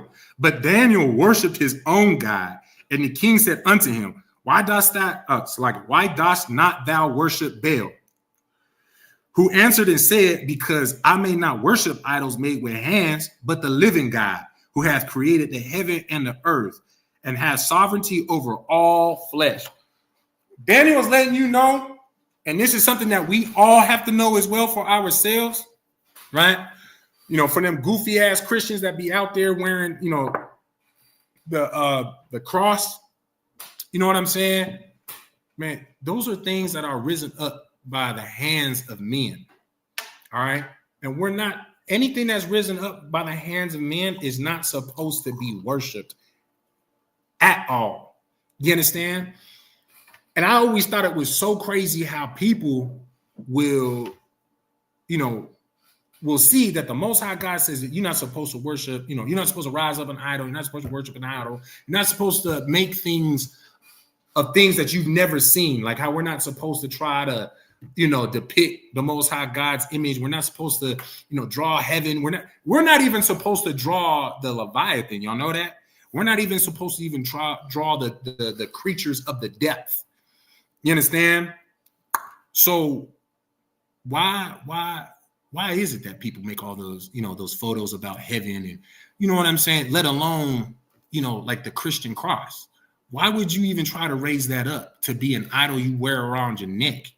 You understand? Or, as just jewelry, period. Or having it hanging around your walls of your house. You know what I'm saying? Like, y'all really show that y'all don't read the Bible. Y'all don't know the Bible. Y'all just do things for lip service and goddamn, eye candy and lip service. You know what I'm saying? You do it just to look like you a good follower of Christ, just to sound like you are. But in reality, while you're doing that, people who actually do walk after the ways of Yahushua and the Most High, it's like the Most High and Yahushua, you understand? Like we see the fugaziness, and that's part of the reason why they be the main ones that we approach. Like, hey, do you know who you are according to the Bible? You know what I'm saying? I'm not trying to destroy you said to ask about anything off time, so I did, and I don't know about it, devil, but I'm a black man. If that's what you're referring to, okay. So then I apologize. That's exactly why I laid out that apology in case that you weren't. In case that you weren't a devil, what I was referring to as a devil was a so-called white man. A so-called white man is the devil according to the Bible. All right. He said, okay, hold on. So I did. Okay. So to answer your question, I am the descendant of the American, the transatlantic slave trade. You understand? My father is a so-called Negro. You understand? Just like his father before him and his father before him. You understand? And quite frankly, that's even the furthest I can go back on my genealogy. That's why it was prophesied in the book of Deuteronomy that we won't even be able to do our doggone genealogy. Like, for instance, on my mother's side, her father is able to do their genealogy all the way back to ancient Egypt with I think he said 3 to 4 different sources. You understand? Of course, they're heathens. You understand? That curse doesn't apply to my mother's side of the family. All right. So unless you have any more questions, all right, I'm going to move on. Where was I? Verse 4, verse 5, verse 6, right? Verse 6. Then said the king unto him, thinkest thou not that Baal is a living God? Seest thou not how much he eateth and drinketh every day? So of course, this, now he's even bringing up what was said in verse 2. Like, man, that was buku food. That was a buku wine that's being eaten and drank every single day. Even the king is bringing that forth to Daniel, right? But again, man, that when you have wisdom and knowledge provided from the Most High, man, ain't nobody can compete with you. All right, and you'll see. Verse 7. Then Daniel smiled and said, man, he smiled. See, that's how Daniel I had that spirit of the UPK. UPK and Daniel had that same spirit, like, oh, really? That's what you think? Like, I can literally see Captain Tazari. I just like, man, watch me cut this nigga. Like, right after he looked at Captain Katazar, right? Said, then Daniel smiled and said, O king, be not deceived, for this is but clay within and brass without, and did never eat or drink anything. So simple as that. And this is a man-made goddamn idol, right? Verse 8. So the king was wroth and called for his priests and said unto them, if ye tell me not who this is that devour these expenses, ye shall die. Y'all see that? How the king instantly just said, man, he went straight to the people who rose up that damn idol and let them know, you understand, that, out of anger, that he was pissed off with them and threatened them. Then, now we'll see what he says with Daniel. Verse 9, but if ye can certify me that Baal devoureth them, then Daniel shall die. For he hath spoken blasphemy against Baal. And Daniel said unto the king, let it be according to thy word. You understand? So this right here lets you know again how much the Most High will protect you even just with the simplicity of that wisdom that he gives you, that knowledge that he gives you. You understand? Where, like, y'all gotta understand what y'all just read, right? That the king said to his, his priests, his people who worship his God, yo, y'all gotta prove yourselves that this man Daniel is speaking blasphemy on us. Whereas if he really loved his God the way that he does, the first thing that, the first reaction would have been, hold on, man. Like, who are you talking about? You talking about my God now. You speaking blasphemy about, don't you know who the hell I am? Like, who the hell are you? But no. He looks at Daniel above even his own people because of the wisdom that the Most High God gave him. And of course, he applies that wisdom in his day-to-day life. And how does he do that? How is it seen that he applies that to his day-to-day life?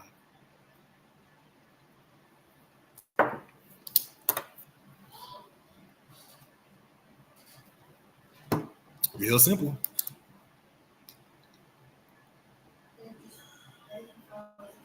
Exactly.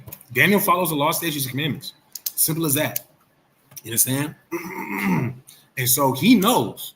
Because, Daniel's not over there folding and compromising with everybody so that he can have some sort of a game. Daniel holds true to what he stands on. And you know what? If I got to take a loss for this, I'll take the loss. If I get a game, then cool. You understand? Daniel does what is required of him.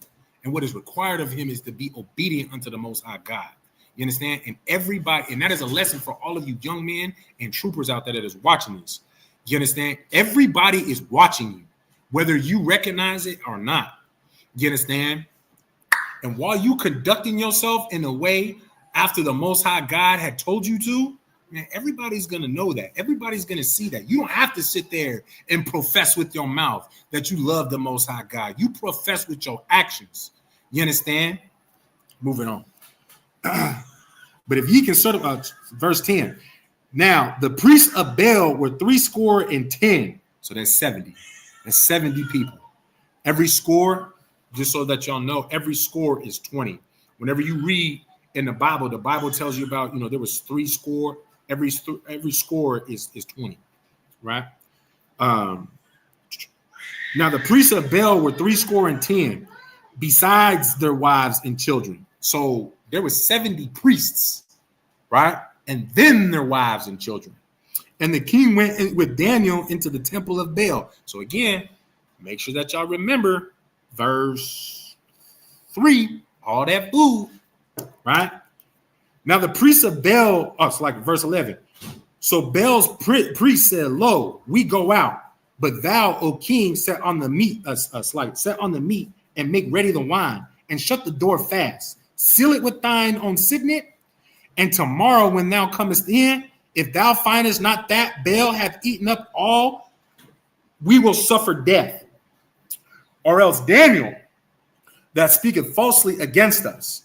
You understand? So the priests are playing into this. Like, yeah, okay, yeah. No sweat, king. No sweat, my majesty. You understand? Let's go ahead, make sure that you place it, your ring signet, push that in, and we'll lock it up, make sure that everybody is out, no questions asked, and we're gonna prove to you that all that food and drink will be consumed, right? Verse 13, and they little regarded it, for under the table they had made a privy entrance, whereby they entered in it continually and consumed those things. So when they were gone forth, the king set meats up before Baal. So just so that everybody is tracking, there was a private door in that room where they were putting all that food in, all of the offerings. All right, there was a private door that was in there that obviously the king wasn't tracking on, right? So when they were gone forth, the king set meats before Baal. Now Daniel had commanded his servants to bring ashes, and those they strewed throughout all the temple in the presence of the king alone. Then went they out and shut the door and sealed it with the king's signet, and so departed. Now in the night came the priests with their wives and children, as they were wont to do, and did eat and drink up all. So now we know, right? So Daniel was wise enough. He said, okay, we're going to do all that they just said. We set out the meat, set out all the offerings, right? Boom, everything's all set. Food, the drink, bam, right? Now, Daniel had all the servants say, hey, sprinkle ashes all on the floor. Sprinkle them down lightly. You know what I'm saying? And then, so they walked backwards toward that main entrance door, sprinkling the ashes, locked up the door, sealed it with the signet, the whole shebang, boom. Now it's a party, right? And then, once it was already all sealed up, like what we just read, right? Verse 15, now in the night came the priests with their wives and children, as they were wont to do, and did eat and drink up all. So now we know that, the wives and their, it's like the priests of Baal and their wives and their children, they were eating up all the food, right? Verse 16, in the morning betime, the king arose and Daniel with him. And the king said, Daniel, are the seals whole? He said, yes, O king, they be whole. Verse 18, and as soon as he had opened the door, the king looked upon the table and cried with a loud voice, great art thou, O Baal, and with thee is no deceit at all. Verse 19, and see, man, I'm telling you, man, you can't tell me that Daniel wouldn't have been a brother in the UPK. If he's walking the earth, man, he's in the UPK for sure. You understand? Verse 19, because you see the same spirit, a very similar spirit. That battle, that spirit that loves the battle with Captain Cesario. You understand what I'm saying? Then, it's like real quick. That is not me saying that Captain Cesario is Daniel. So do not try to mix up what the hell I just said. All right. Verse 19. Then Daniel laughed and held the king that he should not go in, and said, behold, now the pavement, and mark well whose footsteps are these. So he said, hold up, your majesty. Hold on 1 minute. Before you walk into this room, messing up these beautiful display of, how did he say it? And mark well, those footsteps are these. He said, this beautiful display of these footsteps right here. This doesn't look like some great mighty bell. This looks like what? Read it on, verse 20. And the king said, I see the footsteps of men, women, and children.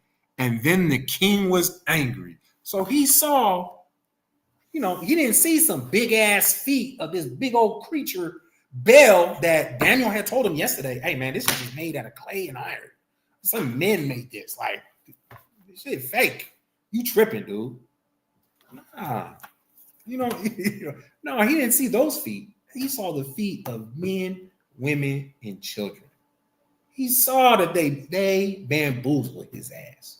So the king is upset. Now, really quick, because this is kind of towards the end of the story of Baal, at least, and I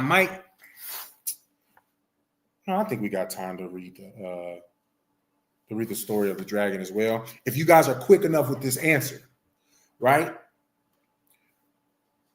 But what we just read with the story of Baal, right?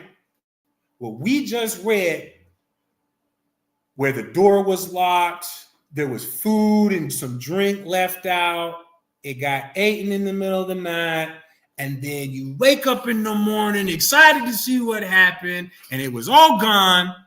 What is that today?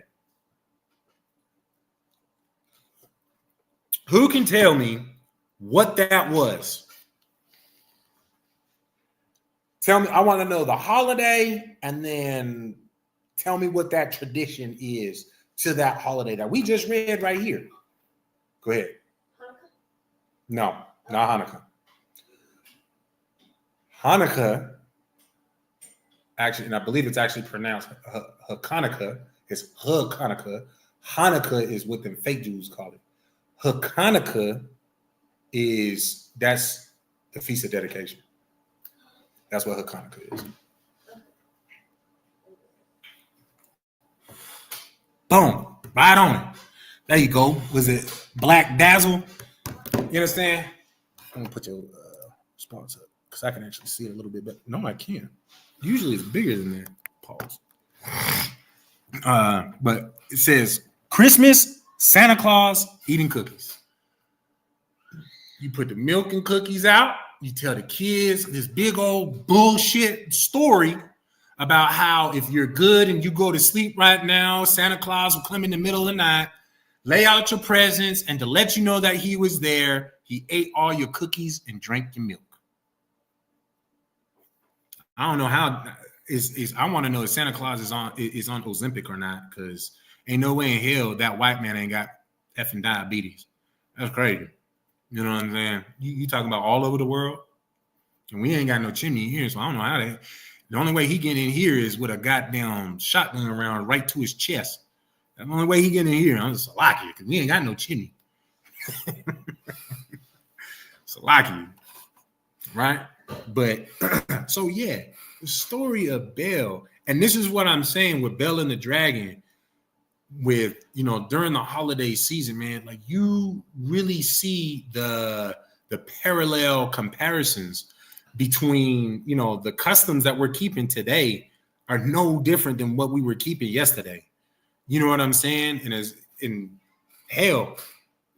long as we decide to disobey the Most High, at least until his appointed time when he gets his elect, man, we're gonna be in this oppression for every tomorrow. You get what I'm saying? Right? So let's read on, right?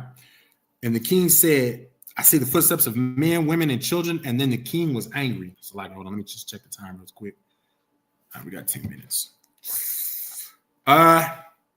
Actually, we got here. We'll do this. We got 8 folks in the chat. Put a 1 in the chat if you want me to read the rest of the Belle and the Dragon, even though we might go over the time a little bit, or press 2 in the chat if you want me to do a part 2 next week. Of course, the faster that y'all make your responses and whatnot, the faster that we'll get to that. And my son, if there's a 4-4 tiebreaker, then I'll let my son be the tiebreaker. What do you vote? I got 1. Okay, I figured you did. Oh, that's 2. We got 2 ones. Oh, there they go with 3rd one.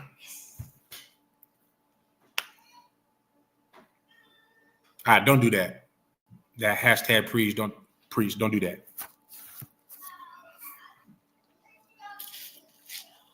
But I think that's 1, 2, 3. I'm pretty sure that's their way of saying 1. So we'll count that as 1. We get 1 more 1, that's it. We'll keep going.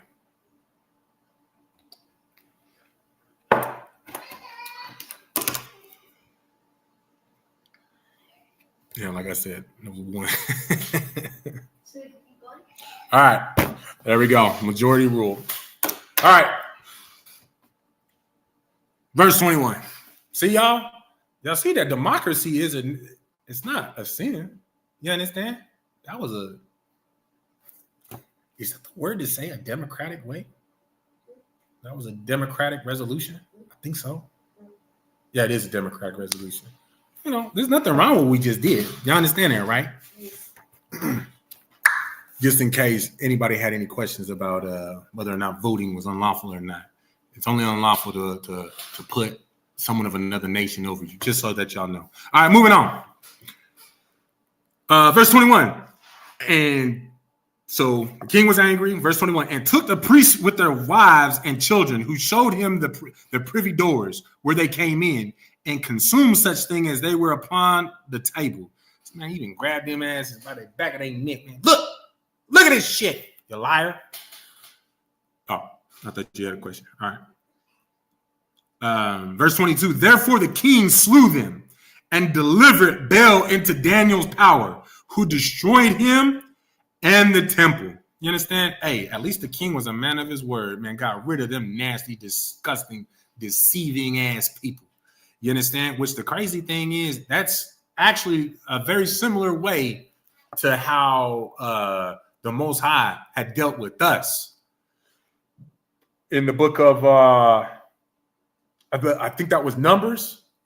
Did it happen in Numbers or did it happen in Exodus? I think it was Numbers, where the people were basically going up against Moses. I'm trying to use the correct words. I don't want to be incorrect. Where the people rose up against Moses, basically, just paraphrasing it, just saying that Moses has taken too much upon him for all, we're all ordained and blah, blah, blah, blah, blah. And, all of the authority shouldn't be just on you. You want us to serve you and blah, blah, blah, blah, blah. You know what I'm saying? And what did the Most High do? He opened up that earth and swallow them up. You know what I'm saying? Hey, for the disobedience that they killed all of them. And I believe he killed their families too, right? So then that way this nonsense wickedness will not continue. And the Most High has done that quite a few times. You understand? For, theft within Israel.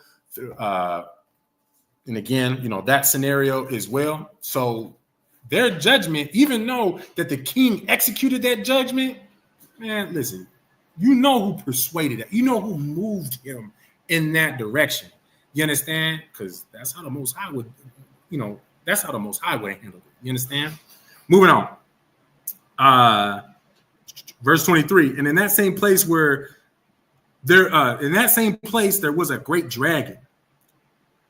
Hold on. I think I skipped something. Privy doors where they came in and consumed such things as they were upon the table. Verse 22. Therefore the king slew them and delivered Bel into Daniel's power, who destroyed him and his temple. Okay, no, it happens later. I know. Okay. Verse 23. And in that same place there was a great dragon, which they of Babylon worshipped. And the king said unto Daniel, wilt thou also say that this is of brass? Lo, he liveth, he eateth and drinketh. Thou canst not say that he is no living God. Therefore, worship him. So now it almost sounds like the king is unsure of himself. If you ask me, you can shut the door. He's sleeping? Yeah, shut the door. I'll be done soon.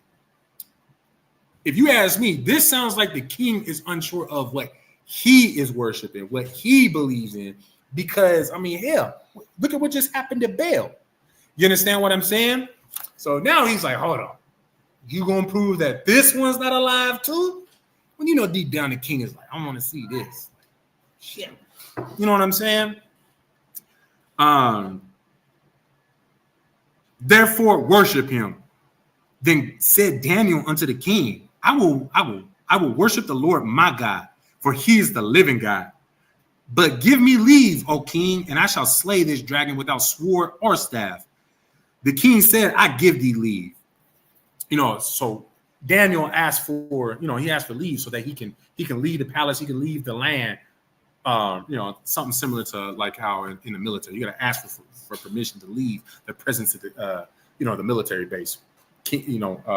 Daniel did the same thing as a custom and courtesy to the king so that he can leave, his presence, his land to go and do something, right? We're going to find out what, right?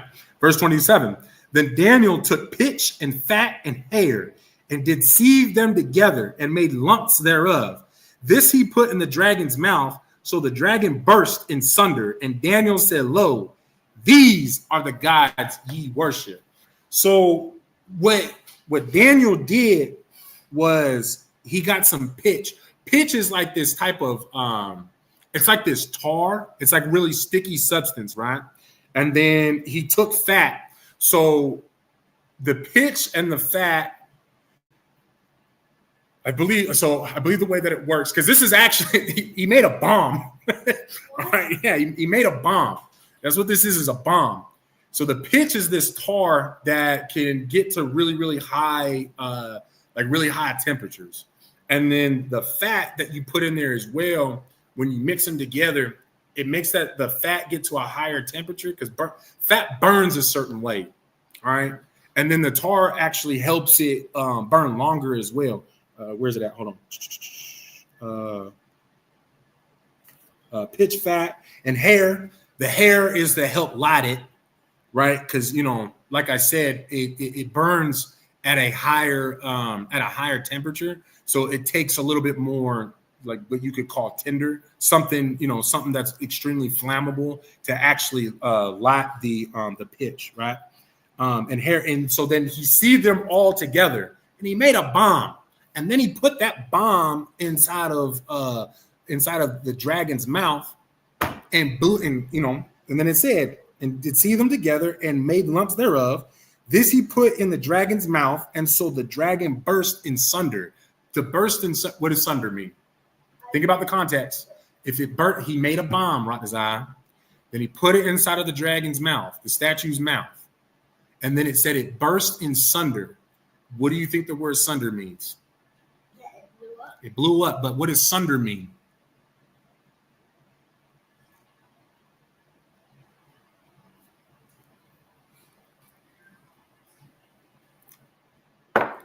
Broke apart. It broke apart for time's sake, because we do gotta move on. These wonderful brothers and sisters that is tuning in to the class, man, they gotta, it's getting late. So it means it blew up, like you said, but sunder means to break apart, to become pieces. All right. So utterly destroyed that dumb idol, right? Dumb idol, right? There we go. And then of course, Daniel, what he say? Lo, these are the gods ye worship. And I just take it as he was pointing at at the pieces of Baal. Of course, he talking about Baal and the dragon, or it's like pieces of the dragon.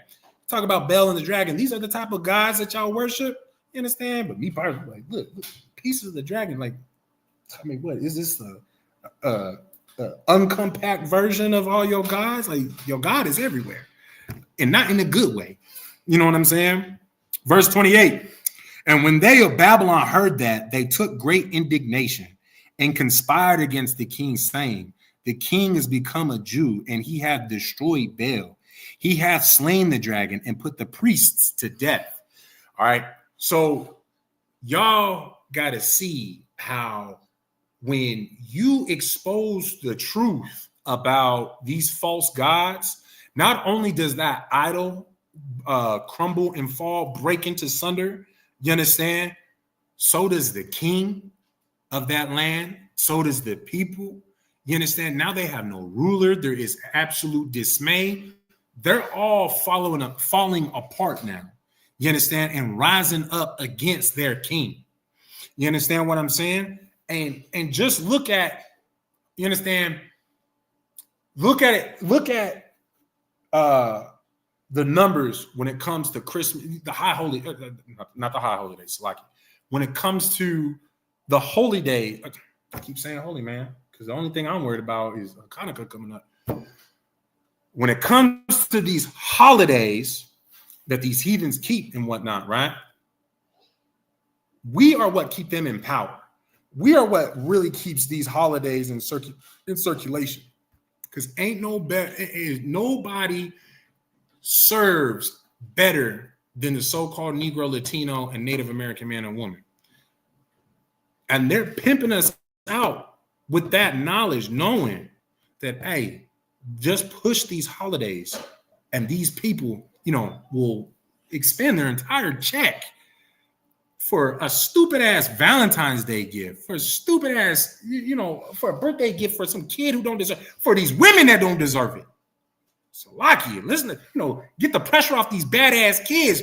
Let's look at these badass women. And I do not mean badass in, how niggas say badass. I mean, y'all are terrible, horrible monsters. You understand? Thinking that y'all deserve a Valentine's Day gift, a birthday gift, all these gifts and vacations. Like, what? You understand what I'm saying? I ain't about to get worked up and sidetracked on that right now. I got to finish this book for y'all. So lucky, I got to finish this chapter for y'all. Right? My point with saying that is just imagine with all of us knowing, and I mean all of us, not just us in the UPK, but all of us, we get all Blacks, Latinos, and Native Americans to know that we shouldn't be conducting ourselves as the heathen during our holidays, or just at all. But, this class is about the holidays, so just bear with me, right? Hey, shalom, little Christ, sir. It's good to see you in the class, sir. Just imagine we get all of our people to stop following after those vain customs, where not only does it put more money in our people's pocket, right, throughout the year, because now we're not being burdened with some horrendous custom, heathen custom, right? But now, we can spend it on what we actually need. You understand? We stop all that. Guess what happens to all these businesses? Guess what happens to this country, this government, the economy? It all crashes and falls down. We separate from these people. They all crash and fall down. All of them. It's not just America. It's not just the so-called white man. You understand? It is all the nations that are against us. They all benefit off of our spending, whether it's the dollar, the pesos, the guy, and I say pesos for a reason. Y'all know that is it the president of Mexico? I think it is. She a Jew. She's a Jewish woman. Hold on one second, y'all. Hey, let me call you back in like 15, 20 minutes. I'm teaching a class. Okay, love you, bye. All right, Slacker, y'all. My mother. They got to move away from us. No. They don't have to move away from us. We just have to separate from there. It's like we have to separate from them. You understand? We can be in the same country with them. You understand? All we have to do is just endure this oppression, endure this punishment that we are, that we're going through, and the Most High will move us away from them. You understand? But the Most High is waiting for you to get your act right. Black, Hispanic, and Native American man and woman. The Most High is waiting for you to get your act right, to separate you from the other nations. You understand? But we have to separate from their customs, from their ways. You understand? We spiritually separate, and the Most High will physically separate us. Do y'all understand that? And I can tell y'all this right now, like my own personal experience. I was married before, in a white man's military, all that. You know what I'm saying? I was married to a heathen and whatnot when I was in the world before I learned about the ISUPK. I let y'all know that. And when I came into when I started learning about the truth, all of that, I'm not in the military no more.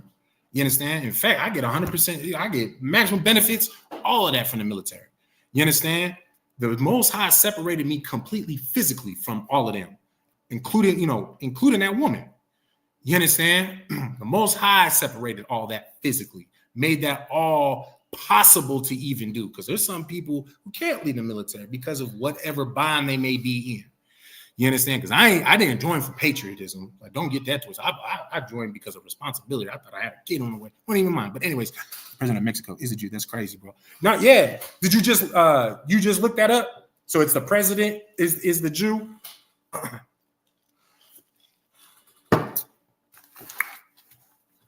I'll wait for that. And then Salagi, I keep sidebarring. Let me just burn through this for y'all real quick, right? So they came to the king and said, "Deliver us Daniel, or else we will destroy thee in thine house." Verse 30. Now, when the king saw, I didn't finish my thought. So if we separate for them, just like how the king is having all this dismay, you understand? We can have the same exact thing happen, all because we separate and stop giving them that money. We separate spiritually. They will completely crumble in instant. You understand? All right. Now the king, verse 30. Now when the king saw that they pressed him sore, being constrained, he delivered Daniel unto them, who cast him into the lion's den, where he was 6 days. And in the den there were 7 lions, and they had given them every day 2 carcasses and 2 sheep, which then were not given to them, to the intent that they might devour Daniel. Verse 33. All right. So what's happening right here is the king folded, and this is a very important lesson for everybody.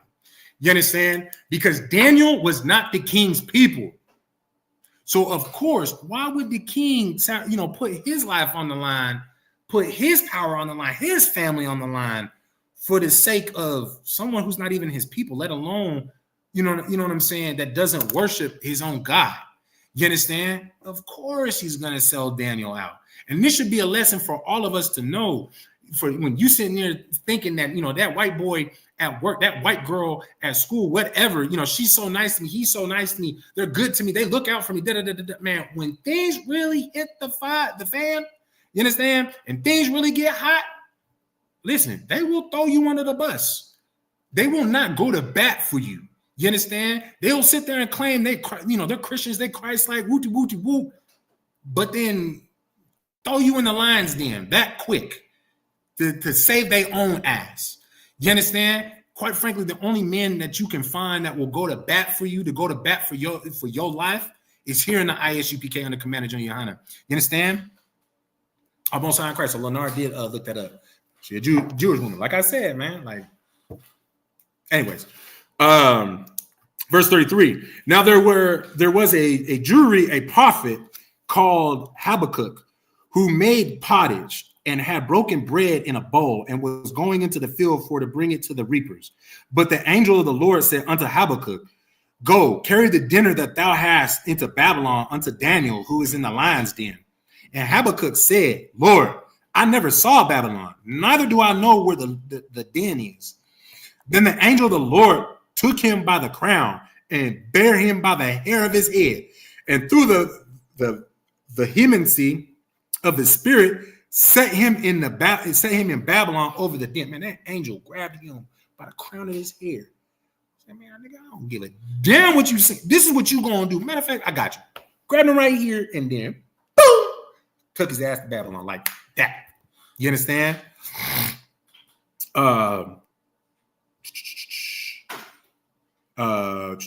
Verse 37, and Habakkuk cried, saying, oh, Daniel, take the dinner which God hath sent thee. And Daniel said, thou hast remembered me, O God, neither hast thou forsaken them that seek thee and love thee. So Daniel arose and did eat, and the angel of the Lord set Habakkuk in his own place again immediately. Crazy speed right there. I always think that's crazy, right? Verse 40, upon the seventh day, the king went into to bewail Daniel. And when he came to the den, he looked in, and behold, Daniel was sitting. Then cried the king with a loud voice, saying, great art thou, O Lord God of Daniel, and there is none other beside thee. And he drew him out and cast those that were the cause of the destruction into the den, and they were devoured in a moment before his face. What? Now, I know I read a string of verses right there, but what should stand out about everything that was just read? The water. And just for time's sake, I'll give y'all the answer.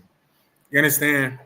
In the midst of all of this happening, Daniel was sitting in that lion's den for 6 days, afraid for his life.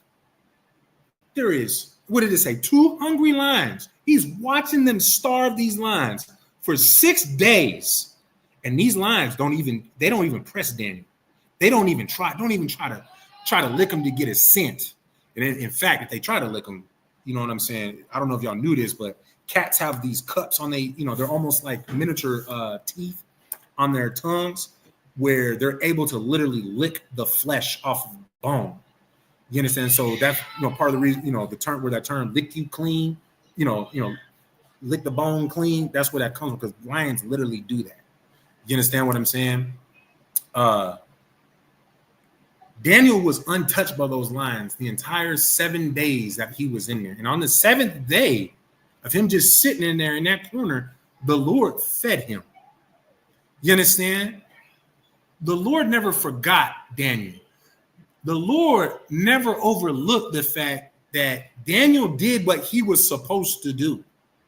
And in the midst of you doing what you're supposed to do, there will be a time for you to really prove that, you understand, the things that you say, you really believe? Are you gonna fold, or are you gonna stand strong in that line, that lion's den, until I come get you out?